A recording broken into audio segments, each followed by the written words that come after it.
All right, what's up, Bulldogs? I got a question from a Wormwind. That's an interesting name. I think it's a pseudonym, but I mean, it could be cool. You know, your name could be, your parents could have named you Wormwind. But he says this, he says, "Hey, John, I think my main struggle in life is that I can't socially interact with people. Not just women, but men as well. I have autism, and although it isn't severe or often noticeable, I constantly have issues assimilating into conversations with others. What would you suggest me to do so I can better interlace myself with my peers and start building connections?" Okay, so first of all, I know this is going to piss some people off, but hey, whatever. You can get pissed off. You don't have autism. You don't have autism. There is no autistic spectrum or Asperger's. Again, debate me on it. I don't care. You disagree with me. It doesn't matter, because for what I'm going to say, it might as well be true. Even if you don't think it's true, you shouldn't act as if it's true. Okay. Now, if you were truly autistic, if you truly had autism and it was disabling, okay, where you couldn't communicate with people, right? I've seen people that have full-blown autism. Okay, then yes, you wouldn't even be typing me this email, all right, and asking this question.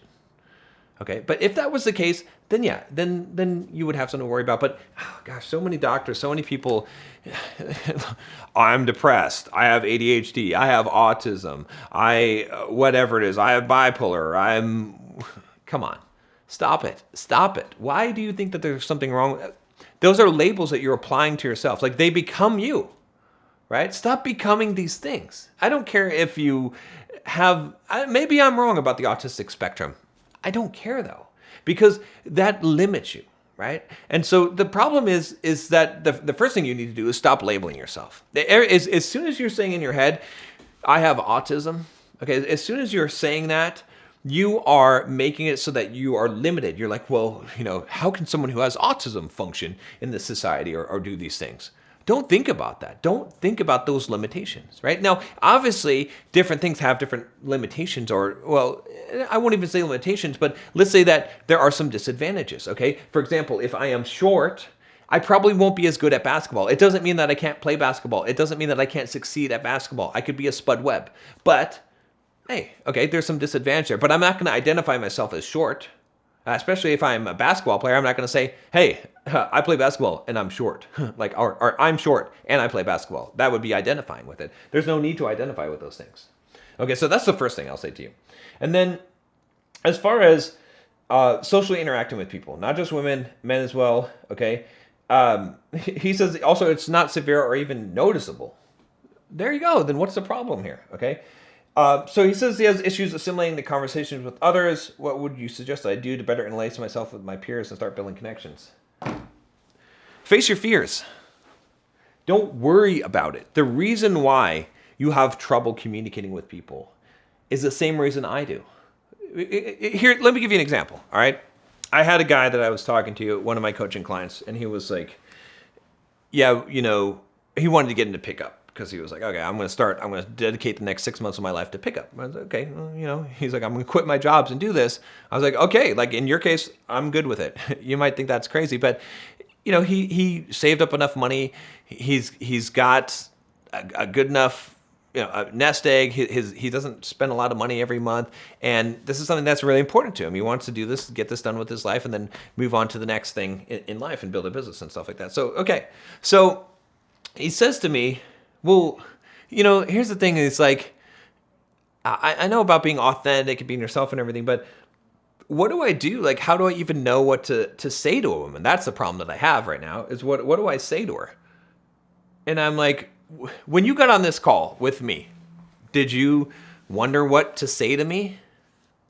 When you talk to your friends, do you wonder what to say to them? No. Well, why do you wonder what you're going to say to a woman? And he's like, well, because, I don't know. Why do I? The answer is this. It's because you care. It's because you care too much. It's because you're trying to do something. When you're talking to me, you're not trying to impress anyone. You're just having a conversation. I mean, maybe like if you saw me on the street and you were, you've watched my YouTube channel for a long time. By the way, if you do, just come and talk to me. We'll have a. I will not get upset for you interrupting me. I'm happy to talk to you. But maybe you might be intimidated. You might be like, I don't know what to say to him. Okay. But if I were just your friend, if I were just some guy that that you're talking to. If I was working at the Wendy's drive-thru, you would say whatever that you need to say. Okay. And you wouldn't have to really think about it. You wouldn't be worried about that. And so the problem is not that you have autism. The problem is not that you can't integrate into social situation or conversations. It's just that you are nervous. You don't know what to say. I'm sure that the people that are close to you that you can talk to, I'm sure you can talk to your family, the friends that you do have, right? But you're having problems talking to strangers, to women, perhaps to other guys, and trying to integrate into those conversations. And the answer is that in order to do this, what you need to do is you need to put yourself in those situations more and more and make yourself uncomfortable. If you put yourself constantly into uncomfortable situations, what's going to happen? They're going to start to become comfortable to you, right? And then you'll know what to say. The same thing, again, with this coaching client, I told him, I was like, look, I can't give you some lines that you're going to say. I mean, I could give you some lines, but what use would it be? You wouldn't deliver them right. The feeling would come across wrong, and it wouldn't really get you anywhere. Instead, don't worry about what you're going to say. Just go up there and be an idiot. Just say some stupid stuff. It's fine. Who cares? You can do this as much as you want. Believe me. You have as many opportunities to meet people and say stupid stuff and be embarrassed, whatever it is, and put yourself in an uncomfortable situation. But the more that you put yourself in that uncomfortable situation, what's going to happen is that it is going to expand your comfort zone. And as that comfort zone expands, what's going to happen is that you're going to start to become comfortable in those situations, and you're going to know what to say. And then you're going to be able to have those conversations. I guarantee you, right? If you stopped whatever you're doing right now and you became a door-to-door salesman and you just went up to people and you tried to sell them a vacuum cleaner or an encyclopedia set, I know we don't do that anymore, solar energy, right? And you just tried to talk to 1,000 people and knock on their doors, you would not have any problem. You would learn this, right?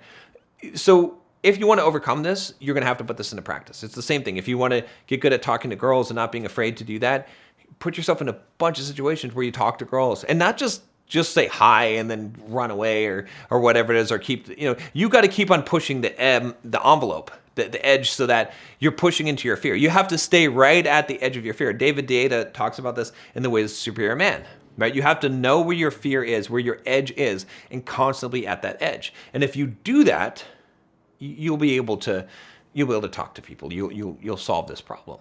Okay, but stop identifying with being autistic. Again, like I said, I don't even care if the autistic spectrum is real or not. I'm going to pretend like it's not. For all purposes, it's not. For all intents and purposes, it doesn't matter, because I'm not going to let that be a handicap. I'm not going to identify with that or let you identify with that. And if you do, it's going to prevent you from actually taking actions, right? Yeah, maybe instead of calling yourself like autistic, why don't you just say,